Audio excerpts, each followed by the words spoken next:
안녕하세요. 오늘은 니체의 자존감 수업이라는 책의 일부를 소개해 드리려고 합니다. 제가 한때 철학에 관심이 있었는데 처음 철학에 입문하게 된 계기가 니체였습니다. 니체의 잠언집 니체의 말 표지에 지금 이 인생을 다시 한번 완전히 똑같이 살아도 좋다는 마음으로 살라 라는 구절을 보고 그때까지 모든 것을 다하기엔 시간이 없으니 다음 생에 라고 하던 제 자신을 번쩍 정신 차리게 해줬습니다.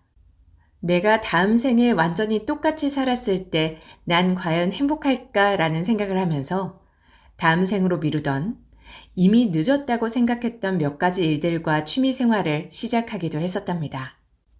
지금 현재 저에게는 니체의 철학이 예전만큼 공감되진 않지만 그때 당시 제가 니체의 철학을 통해서 다시 한번 으쌰를 할 수 있었던 것은 그만큼 그의 글이 동기부여가 필요할 때 마음에 와닿는 철학이어서가 아닐까 합니다. 그래서 이 책 자존감 수업 또한 자존감이 떨어져 자신감이 결여되어 있을 때 남들의 위로나 어떤 동기부여도 마음에 안 와닿을 때 한번 읽어보시면 좋을 것 같습니다. 작가 사이토 다카시는 40년 넘게 니체 책을 읽어온 애독자이자 동경대학 법학부로 나와 현재는 메이지대학교에서 문학부 교수로 재직 중이며 어려운 지식을 알기 쉽게 설명하는 탁월한 능력으로 그의 많은 책들이 한국에 소개되어 국내에도 잘 알려진 교육자입니다.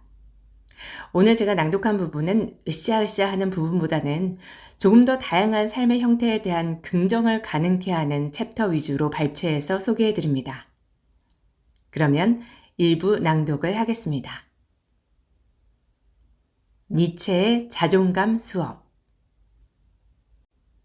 제2장 스스로 고독을 선택하라. 고독으로의 도피. 하찮은 인간들에게 가까워질 때는 조심하라. 달아나라 나의 벗이여 그대의 고독 속으로. 니체 차라투스트라는 이렇게 말했다. 사람들은 대개 고독을 느낄 때 내게는 있을 자리가 없다 라는 생각이 듭니다. 학교에서도 직장에서도 가정에서도 안심하고 편안한 시간을 보낼 수 없습니다. 내가 있을 자리는 없다. 어느 누구도 나를 받아주지 않는다. 나는 너무 고독하다. 이런 식으로 고독에 대해 수동적인 자세를 취합니다. 하지만 니체는 그와는 정반대였죠. 그는 고독 그 자체를 긍정적으로 받아들였습니다. 고독이란 자유를 만끽할 수 있는 최고의 환경. 니체는 고독을 안심하고 홀로 자유로운 시간을 보낼 수 있는 최고의 환경이라고 말합니다. 사람이 많고 이런저런 이야기들이 오가고 자신을 번뇌에 빠지게 하는 장소에서 벗어나 자신의 고독 속으로 달아나라 라고 외칩니다. 달아나라 라는 표현 때문에 수동적인 느낌을 받을지도 모르겠지만 스스로 고독을 자신의 환경으로 만드는 것이지 결코 고독에 짓눌려 도망치는 것이 아닙니다. 다시 말해 스스로 고독을 선택하는 것입니다. 하지만 니체가 말하는 고독은 따뜻하거나 포근하지는 않습니다. 위에 니체의 말에서 사나운 바람이 거세게 불어오는 곳이라는 문구가 이어지고 있으므로 힘든 환경이라는 것을 엿볼 수 있습니다. 정신을 단련시켜주는 곳 정도로 이해하면 될 것 같습니다. 그렇다면 니체는 왜 굳이 그런 힘든 곳으로 달아나기를 바라는 것일까요? 그것은 세상에서는 파리처럼 윙윙 시끄럽게 구는 하찮은 인간들이 높은 이상을 추구하는 자들을 방해하기 때문입니다. 세상은 조금이라도 뛰어난 사람이 있으면 질투하기 마련입니다. 싫은 마음에 발을 걸어 넘어뜨리거나 위에서 끌어내리거나 무리해서 따돌리려 하는 사람도 있습니다. 이런 사람들과 엮여봐야 좋을 것이 없습니다. 오히려 없는 편이 나으니 고독을 선택하는 것이 더 안심이 됩니다. 나아가 차라투스트라는 이렇게 말했습니다. 파리체가 되는 것은 그대의 운명이 아니다. 니체 차라투스트라는 이렇게 말했다. 그는 하찮은 인간들을 파리에 빗대면서 파리 같은 것을 퇴치하는 일은 시간을 들일 만큼 값어치 있는 일이 아니라고 했습니다. 일일이 싸우는 것도 어리석다고 했죠. 자신은 뛰어나고 다른 인간을 하찮고 별 볼 일 없다고 여기는 것은 불순한 태도이기는 합니다. 작품에 따라서는 다음과 같이 하찮은 인간들을 경멸하는 듯한 글도 있습니다. 나는 미래라는 용과 싸운다. 하지만 너희들 작은 존재는 지렁이와 싸우겠지. 니체 차라투스트라는 이렇게 말했다. 참으로 니체다운 말입니다. 젊고 혈기왕성하며 자신감에 차 있는 모습이 매력적으로 보이기도 합니다. 현대인이여 단독자가 되어라. 저는 종종 단독자라는 표현을 즐겨 사용합니다. 학생들에게도 수업에는 단독자로 참여하라 라고 말합니다. 학생 한 명 한 명과 1대1로 마주하는 형태로 수업을 하고 싶어서 그렇습니다.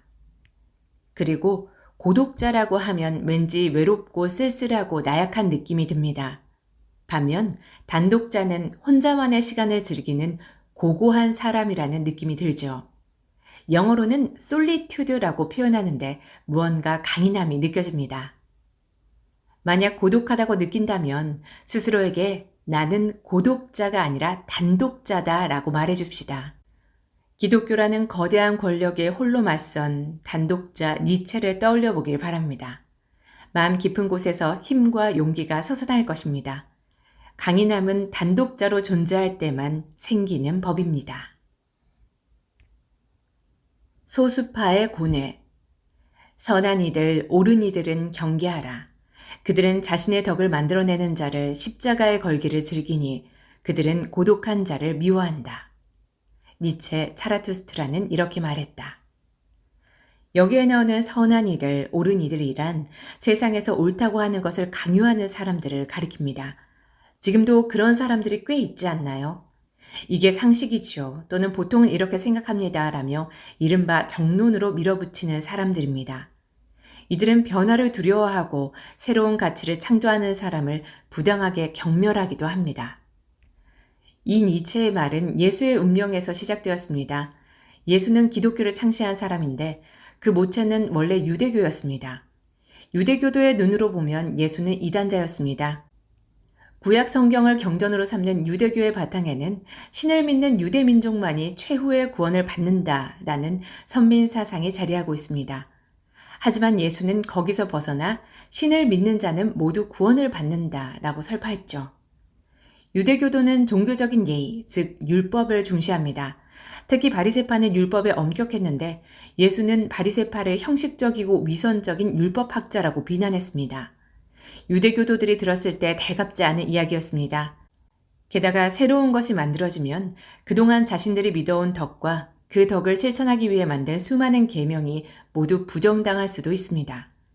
그래서 유대교도들은 예수를 제거하려 했고 결국 죽음에 이르게 했습니다.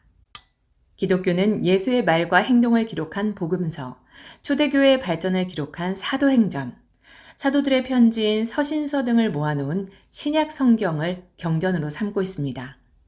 니체는 기독교를 부정하지만 초인의 사고방식을 적용한다면 예수를 다음과 같이 평가할 수 있습니다. 유대교의 가르침을 깨뜨리면서까지 자신의 신념을 관철하고 기독교라는 새로운 가치를 만들어낸 초인. 다가와 겐조의 예수라는 사나이에서 예수는 역설적인 반역자로 나옵니다. 이 책에서 예수는 신이 아니라 초인의 삶을 살아간 인간이라는 인상을 줍니다. 새로운 가치를 무너뜨리려는 동조 압력에 굴복하지 말라. 지금도 마찬가지입니다. 예수의 시대처럼 기존의 가치관에서 벗어나는 새로운 사고방식을 내놓거나 체제에 맞지 않는 의견을 이야기하면 다스파로부터 부당한 공격을 받는 일이 드물지 않죠. 학교나 직장에서도 소수의 의견을 가진 사람이 다수의 의견에 맞추도록 암묵적으로 강제하는 예는 늘어나면 늘었지 줄어들지는 않은 것 같습니다. 이런 동조 압력 때문에 말과 행동의 자유가 저해되어 스트레스를 느끼는 사람이 적지 않습니다. 예를 들어 성적 소수자들은 오랜 세월 편견과 차별을 받아왔습니다. 인간으로서 당연한 권리를 얻기도 힘든 시대가 이어진 탓입니다.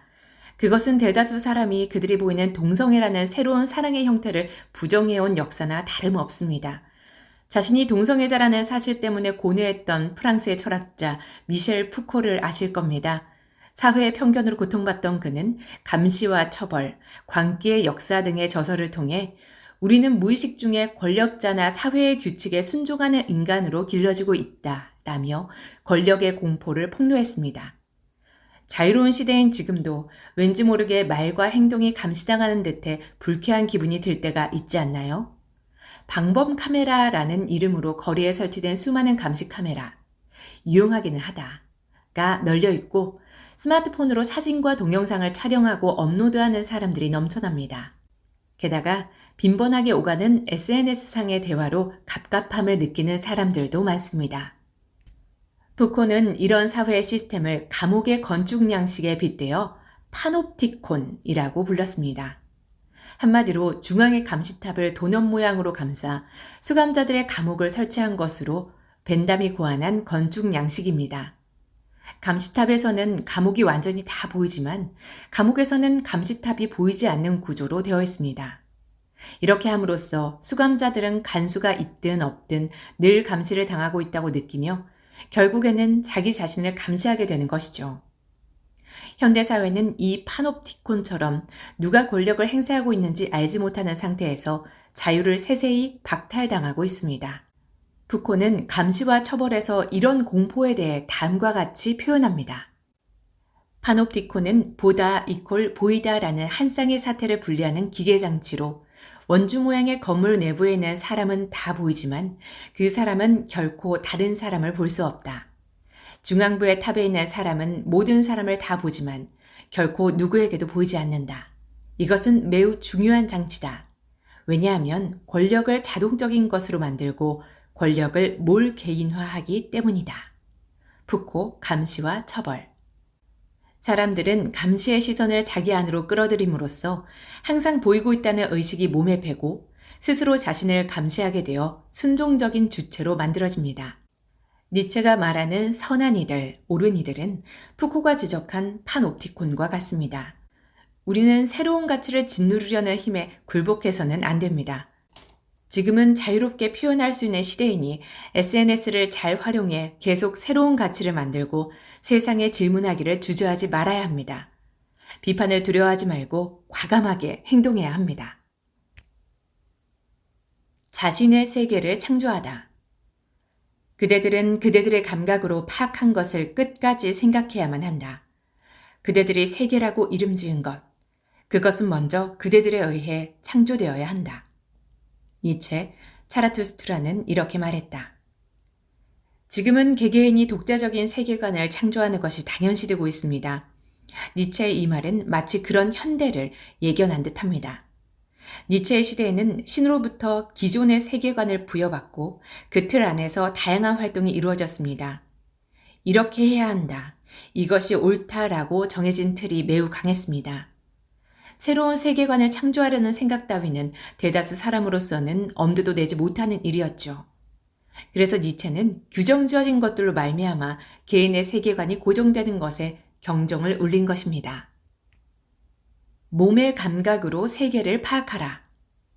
니체는 몸의 감각을 매우 중요하게 여겼습니다.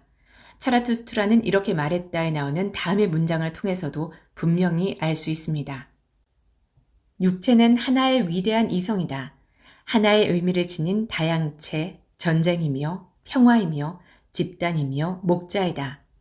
나의 형제여, 그대가 정신이라 이름 붙인 그대의 작은 이성도 그대의 위대한 이성의 작은 도구이며 완구이다.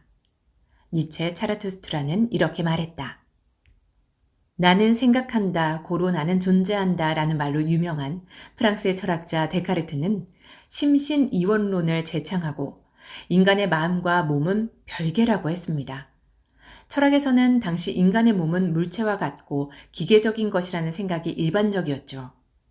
하지만 데카르트보다 250년 정도 뒤에 태어난 니체는 육체야말로 이성이라고 생각했습니다. 인간은 혼만으로는 살 수 없다.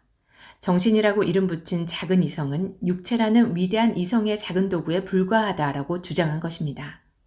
앞의 인용문에서 그대들의 감각으로 파악한 것이라는 표현이 나오듯이 니체는 먼저 자신의 감각으로 이 세상을 파악하라고 이야기합니다.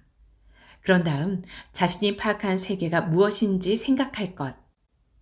그렇게 감각과 생각이 연동되고 결합하면 새로운 세계가 창조된다고 했습니다. 이는 스포츠로 비유해 설명하면 더 이해하기 쉬운데요. 상징적인 운동선수 중 한 명이 메이저리거인 오타니 쇼헤이 선수입니다.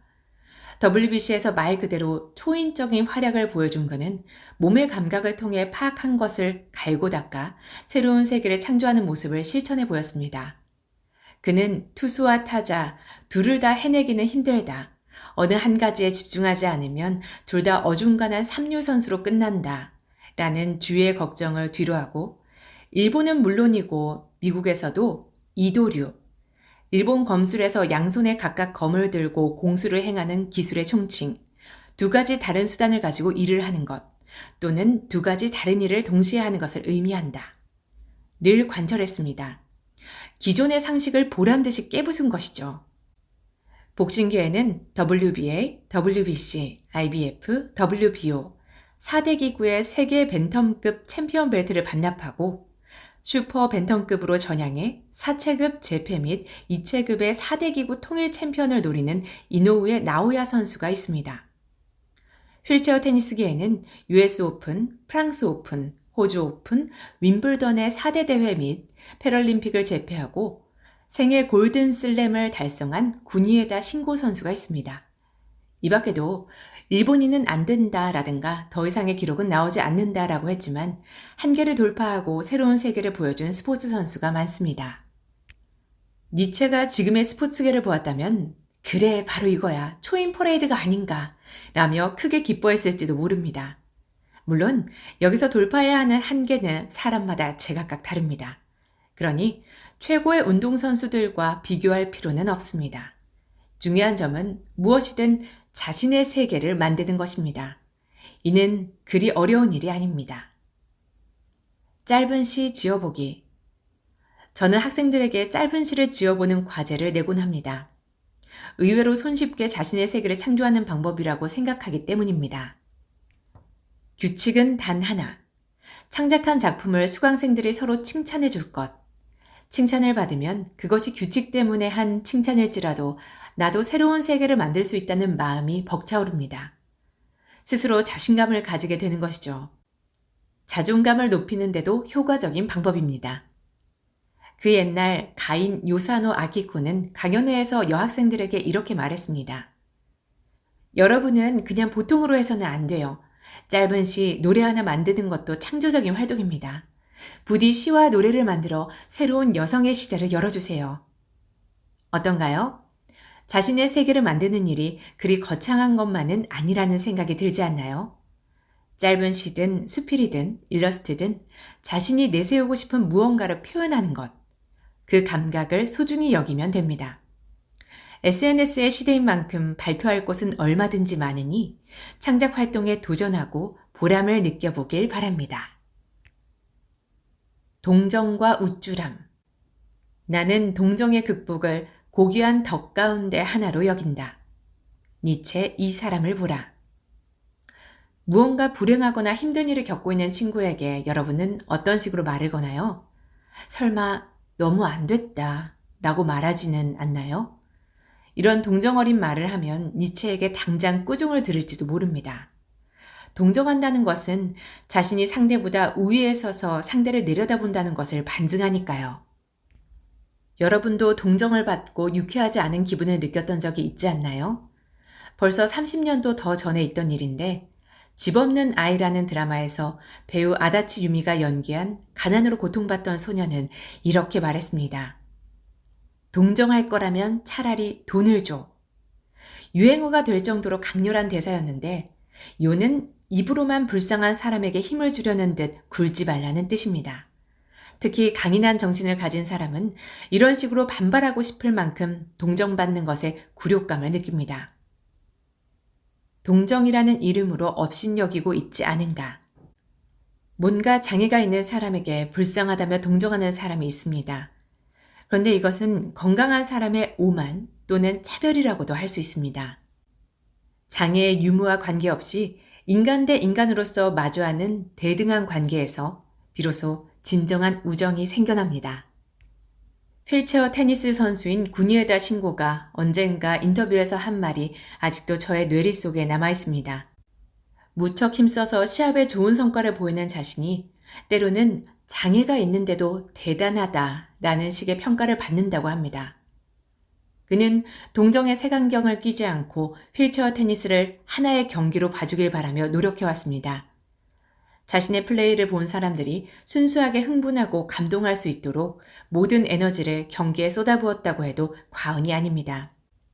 그래서 구니에다는 도쿄 패럴림픽에서 금메달을 획득했을 때 휠체어 테니스가 드디어 하나의 경기로 인식되었다 라고 말했는데 그는 중요한 책임을 다한 상쾌함과 해방감을 느꼈을 것입니다.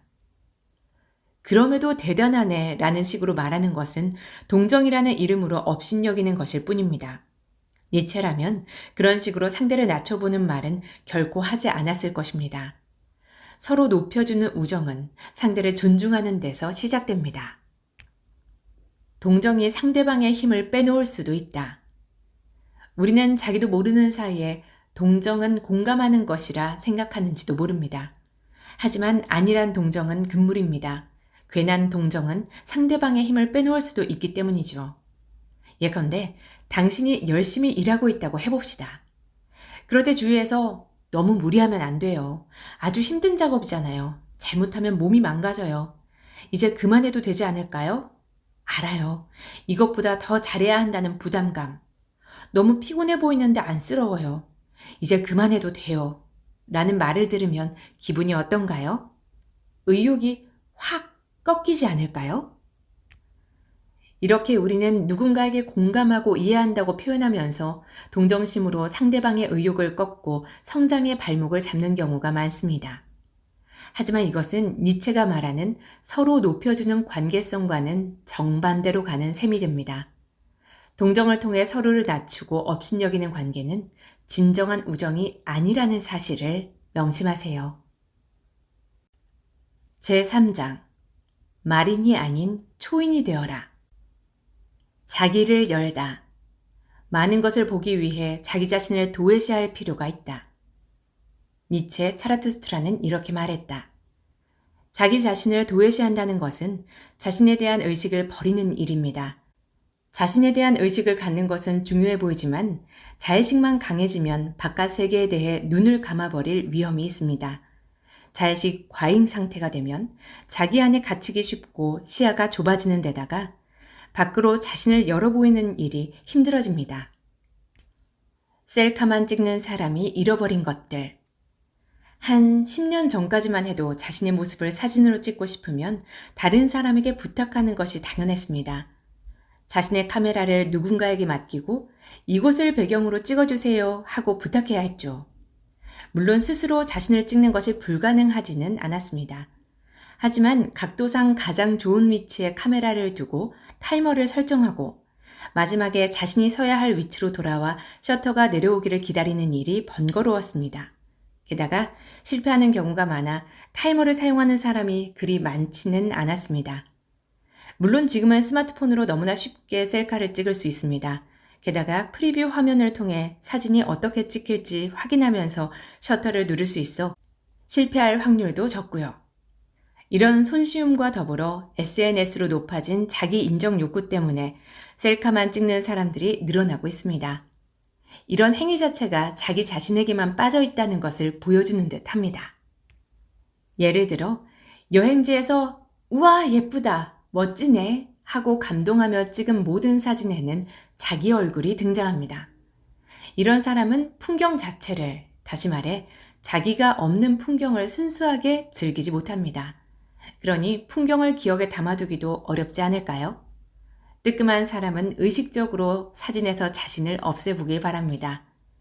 그렇게만 해도 아름답고 훌륭한 풍경을 있는 그대로 즐길 수 있습니다.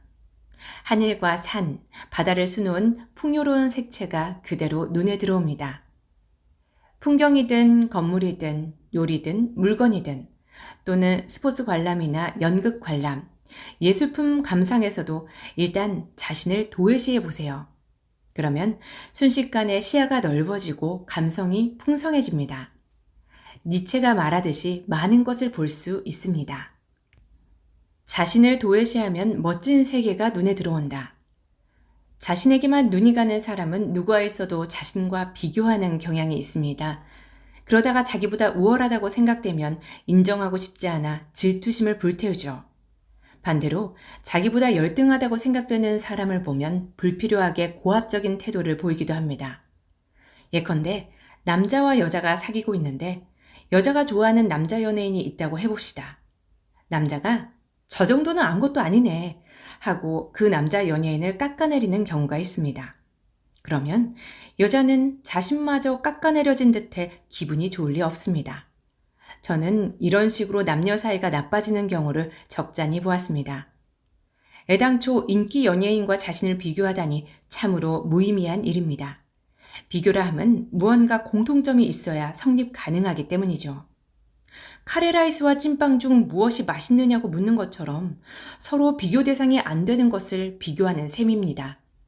그런데도 그 연예인을 잘 알지도 못하면서 저렇게 기생오라비 같이 생긴 남자애가 어디가 좋다는 거야? 얼굴도 별로고 노래, 춤, 연기 모두 별로잖아 라며 자신이 훨씬 우월한 사람인 것처럼 말을 합니다. 본인은 우위를 점하려고 하는 말인지 모르지만 오히려 그릇이 작은 사람처럼 보일 뿐입니다. 좋고 싫음의 취향은 저마다 다르니 어쩔 수 없지만 거기에 질투심이 숨어 있으면 사람의 그릇이 너무 작아 보입니다. 하지만 자신을 도외시한다면 상대를 가리지 않고 자신과 비교함으로써 생기는 불필요한 경쟁을 피할 수 있습니다. 대상을 공정한 눈으로 바라보고 좋은 점을 칭찬하는 넓은 도량을 가질 수 있기 때문입니다. 앞의 사례라면 여자친구가 좋아하는 남자 연예인의 매력을 인정하면 됩니다. 자기애가 너무 강하면 자신을 좁은 세계에 가두어 버리기 쉽습니다. 많은 것을 보기 위해 자신을 도외시하고 만물을 적대시하지 않고 순수한 마음으로 대하는 것이 좋습니다. 이런 열린 마음이 있으면 관용적인 관점과 사고방식을 갖게 되고 자신의 시야가 더 넓어집니다. 이처럼 자신을 도외시하는 것은 일본의 동화작가 미야자와 겐지가 모토로 삼은 삶의 방식이기도 합니다. 그는 비에도 지지 않고 라는 시에서 이렇게 썼습니다. 여러 가지 일에 자신을 계산에 넣지 않고 잘 보고 듣고 이해하고 그리고 잊지 않고 자신을 계산에 넣지 않는다 라는 표현이 너무 멋지지 않나요? 다른 사람과의 경쟁에서 살짝 벗어나 사람들의 이야기를 잘 들어주고 그 이야기를 잊어버리지 않는 것. 그런 자세에서 인간으로서의 매력이 느껴집니다. 미야자와 겐지 안에 니체와 통하는 부분이 있다니 신선한 발견이 아닐 수 없습니다. 질투심의 극복. 여러 가지 덕은 다른 덕에 대해 질투하는 마음을 품는다. 질투란 무서운 것. 덕은 질투 때문에 파멸하기도 한다. 질투에 사로잡힌 사람은 결국 전갈처럼 제 자신에게 독침을 겨누게 된다. 니체, 차르투스트라는 이렇게 말했다. 질투심이 강하면 상대방을 미워하게 됩니다. 상대방의 뛰어난 부분을 보고 대단하다, 좋겠다 하고 부러워하고 그에 비하면 나는 하고 부족함을 느끼거나 어째서 저 인간만 잘 되지? 하고 시기합니다. 이런 생각이 가볍게 드는 정도라면 그나마 다행이지만 대부분의 경우에는 그렇지 못하고 미워하는 감정으로 번집니다. 그만큼 질투심은 제어하기 힘든데 니체는 선악의 저편이라는 작품에서 질투와 미움의 관계를 다음과 같이 적었습니다. 경시하는 한 증오하는 일은 없다. 오히려 동등하거나 자신보다 위라고 인정할 때 비로소 증오한다. 니체 선악의 저편. 그러고 보니 사람들은 자신보다 아래라고 생각하는 사람을 질투하거나 미워하는 일은 없는 듯합니다. 마찬가지로 특출나게 뛰어난 사람에게도 질투심은 잘 생기지 않는 것 같습니다. 애초에 그 사람과 겨뤄봐야겠다는 마음도 생기지 않고 따라서 미워하는 마음으로 번지지도 않습니다. 문제는 자기 자신과 비슷하거나 아주 조금 뛰어난 사람, 다시 말해 조금만 열심히 하면 어깨를 견줄 수 있을 것 같은 상대입니다. 질투를 느낄 뿐만 아니라 그 사람이 자신보다 좋은 평가를 받거나 좋은 대우를 받으면 왜 내가 아니라 저 사람이어야 하지? 하고 미움이 생깁니다. 니체가 극복해야만 한다고 말한 질투는 선악, 우열, 미추 등의 가치관에서 생기는 것으로 이해하면 됩니다. 자신의 가치관을 세우지 못하고 누군가와 또는 무언가와 비교해 우열을 가리려고 하니 질투심이 생긴다고 본 것입니다. 이런 질투심이 무서운 까닭은 결국에는 자기 자신에게 독침을 겨누기 때문이죠. 질투의 끝은 비극. 앞에서 인용한 니체의 문장 후반부 두 줄의 표현이 재미있습니다. 어째서 전갈이 등장하는지 의아하게 느낄 수 있는데 사실 1800년대 말까지 전갈은 자기 주변이 불로 뒤덮이면 스스로 몸을 찔러 죽는다는 이야기가 있었습니다. 그래서 니체는 전갈과 질투를 서로 연결시킨 것입니다. 하지만 이 가설은 곤충학자 파브르의 실험을 통해 진실이 아니라는 것이 증명되었습니다. 전갈은 주변으로 불을 일으켰더니 일시적으로 공황 상태에 빠져 움직이지 않았지만 밖으로 꺼내 차가운 돌 위에 두자 1시간 만에 다시 움직이기 시작했습니다. 어쨌든 질투심은 불타오르도록 그냥 내버려 두어서는 안 됩니다. 질투가 얼마나 무서운지는 셰익스피어의 오셀로에 잘 나타나 있습니다. 줄거리를 간단히 소개하자면 베네치아의 무어인 군인 오셀로는 아버지의 반대를 무릅쓰고 아름다운 데스데모나와 결혼합니다. 오셀로를 미워하던 부하 이아고는 자신을 제쳐두고 승진한 동료 캐시오를 질투하고 있었습니다. 그래서 이아고는 오셀로와 캐시오를 동시에 무너뜨리고자 계략을 꾸밉니다. 오셀로에게 캐시오가 데스데모나와 정을 통하고 있다고 거짓을 고한 것입니다. 오셀로는 거짓말을 믿어버리고는 분노한 나머지 이아고에게 캐시오를 죽이도록 명령합니다. 나아가 질투심에 불탄 오셀로는 자신의 손으로 데스데모나를 살해하고 맙니다. 하지만 그 직후에 진실을 알게 된 오셀로는 스스로 목숨을 끊어버립니다. 질투심이 2중, 3중으로 얽히는 바람에 일어난 비극입니다. 이 작품의 3막 3장에서 셰익스피어는 질투를 그린 아이드 몬스터라고 표현했습니다. 이아고는 자신이 오셀로를 부추겼으면서 뻔뻔하게 오셀로에게 이렇게 말합니다. 각하, 질투를 조심하세요. 그것은 먹잇감을 조롱하는 초록눈의 악마입니다. 니체가 정갈이라고 표현한 것은 이 괴물을 뜻합니다. 질투의 감정은 하찮은 인간이 품는 것이니 그런 하찮음에서 벗어나라는 것이 니체의 메시지였습니다. 비교하려면 과거의 나 자신과 비교하라. 그럼 질투의 불길이 타오르는 것을 미연에 방지하려면 어떻게 해야 할까요? 가장 좋은 방법은 자기 자신을 비교의 대상으로 삼는 것입니다. 스포츠 선수의 경우 자신의 베스트 기록을 내는 것이 될 수 있습니다. 경쟁자보다 좋은 기록을 내서 이기고 싶은 마음은 던져버리고 자신의 최고 기록을 넘어서는 데만 집중하는 것입니다. 가령 프로야구 선수라면 타율이나 홈런수, 최다 안타, 최다 도루, 최다 승리 등의 타이틀을 노리다 보면 경쟁을 피할 수 없습니다.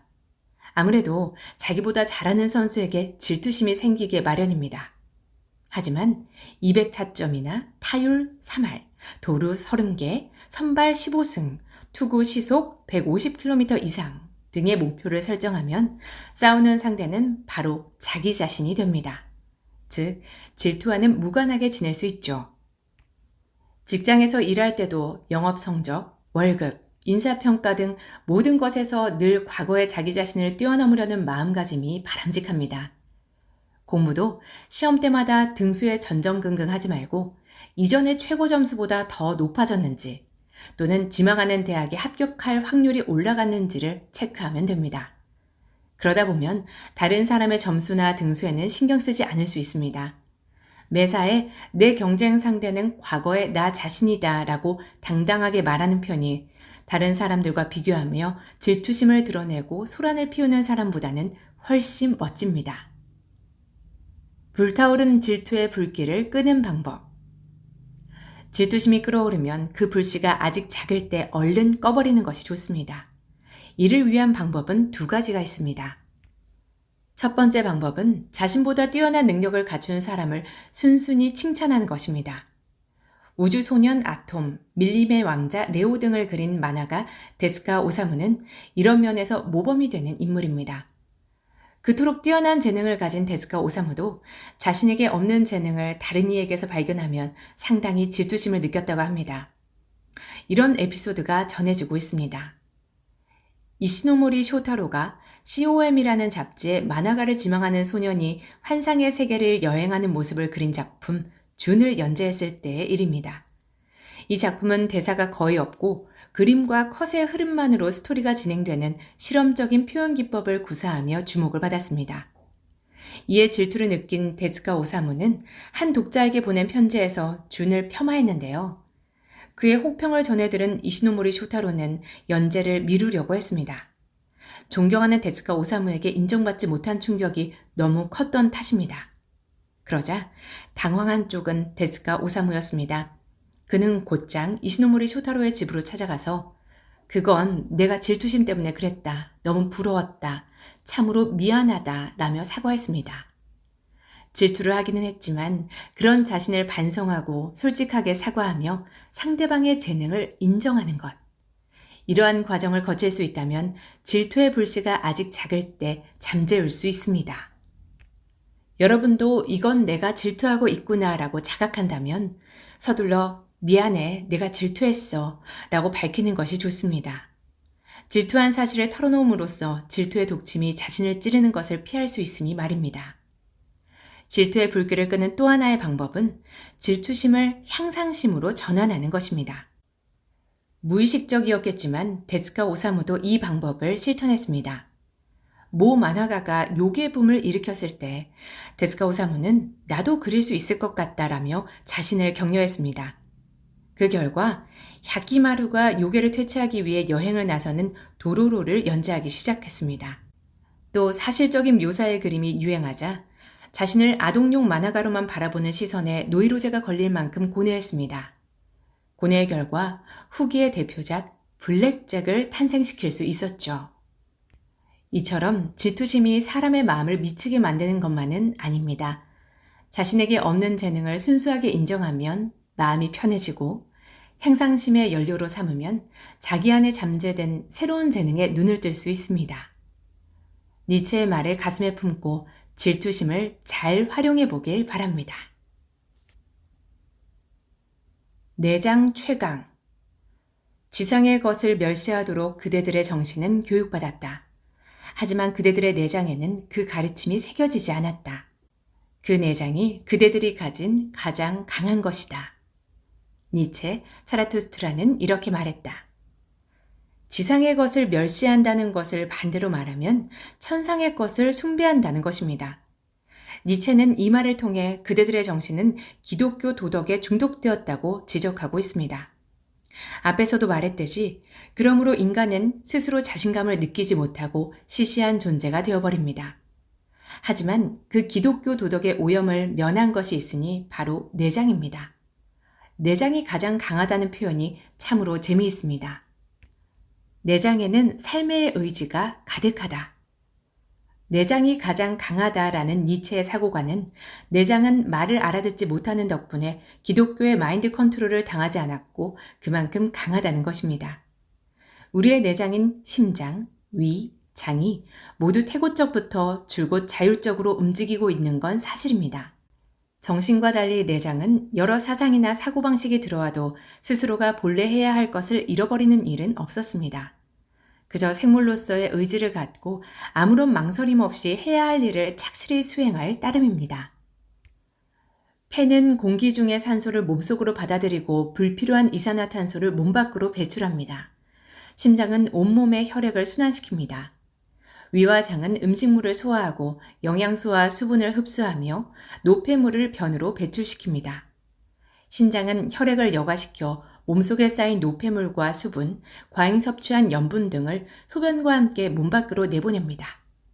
이렇게 내장은 각자 맡은 역할을 담담하게 수행하고 있습니다. 이런 내장을 가장 강하다고 표현한 니체는 앞서 보았듯이 육체는 하나의 위대한 이성이라고 말했습니다. 대부분의 경우 철학은 육체를 경시합니다. 생각하는 행위의 주체인 뇌에 이성이 깃들어 있다고 보았습니다. 하지만 니체는 완전히 반대로 바라보았습니다. 육체야말로 커다란 이성이며 뇌의 이성을 육체의 도구로 본 것입니다. 이는 시대를 앞서간 사고방식이라고도 볼 수 있습니다. 실제로 현대과학에서는 내장에 초점을 맞춘 저서가 여러 발표되었습니다. 그중 하나가 해부학자인 미키 시게오가 쓴 태아의 세계입니다. 이 책은 인간이 어머니의 태내에 있는 10달 동안 진화의 과정을 재현한다는 설을 이야기합니다. 태아는 처음에 아가미와 꼬리가 달린 물고기 같은 형상을 하고 있습니다. 시간이 지나 아가미가 사라지면 폐가 형성됩니다. 그런 다음 꼬리가 사라지고 토끼를 닮은 포유류의 형태가 됩니다. 이후에 인간으로서 살아가는 데 필요한 여러 기관의 기반이 형성된다고 합니다. 즉, 육체에는 진화의 역사 속에 축적된 방대한 지혜가 담겨 있다는 말입니다. 실로 장대한 이야기가 아닐 수 없습니다. 육체는 하나의 위대한 이성이라는 니체의 말을 그대로 보여주는 세계관입니다. 미키 시기오는 내장과 마음이라는 책에서도 인류가 4억 년에 걸쳐 진화해온 생명의 기억은 내장에 있다는 사고관을 보여줍니다. 또 장과 숲의 흙을 키우다 라는 책에서는 내장 환경이 인간에게 가장 가까운 자연 환경이라는 흥미로운 이론을 전개했습니다. 흙 속에 사는 미생물이 음식물과 함께 인간의 장으로 옮겨왔고 그것이 바로 장내 세균의 기원이라는 것입니다. 듣고 보면 일리가 있습니다. 장이라는 내장이 흙, 나아가 지구와 연결되어 있다는 사실에서 상당한 확장감을 느낍니다. 니체의 내장 최강설이 시간이 지나 오늘날 과학적으로 증명되고 있는 듯 합니다. 중요한 것은 모두 육체에 물어보라. 니체는 매우 중요한 조언을 하고 있습니다. 중요한 것은 육체에 물어보라. 고민되거나 혼란스럽다면 육체에 물어보라. 식사를 생각해보면 이해하기 쉽습니다. 어떤 음식을 먹을지 결정할 때 여러분은 무엇을 판단 기준으로 삼나요? 건강에 좋은 음식을 먹는 것을 모토로 삼는 사람은 머리로 생각합니다. 하지만 때로 오늘은 카레가 당기는데 왠지 채소가 너무 먹고 싶어. 기름진 음식을 몸에 넣어주고 싶네 라는 생각이 들 때가 있지 않나요? 이럴 때는 몸의 목소리를 따르는 것도 좋습니다. 무언가를 먹고 싶다는 욕구가 생기는 것은 몸의 목소리를 포착한 것이기 때문이죠. 여담이지만 얼마 전 NHK의 한 프로그램에서 후각과 식사 행동의 관계에 관한 흥미로운 실험을 진행했습니다. 보통 장어 냄새가 나면 장어가 먹고 싶어지고 카레 냄새가 나면 카레가 먹고 싶어진다고 생각합니다. 하지만 순서가 뒤바뀌었습니다. 장어를 먹고 싶기 때문에 장어의 냄새를 느끼고 카레가 먹고 싶기 때문에 카레의 냄새를 느낀다고 합니다. 실제로 카레를 먹고 배가 부른 제작진의 눈을 가린 상태에서 눈앞에 카레를 두고 무슨 냄새가 나는지 물어보았습니다. 그는 밥 냄새가 난다라고 대답했죠. 방금 카레를 먹은 뒤여서 카레를 먹고 싶은 마음이 들지 않았고 그래서 카레 냄새를 느끼지 못한 것입니다.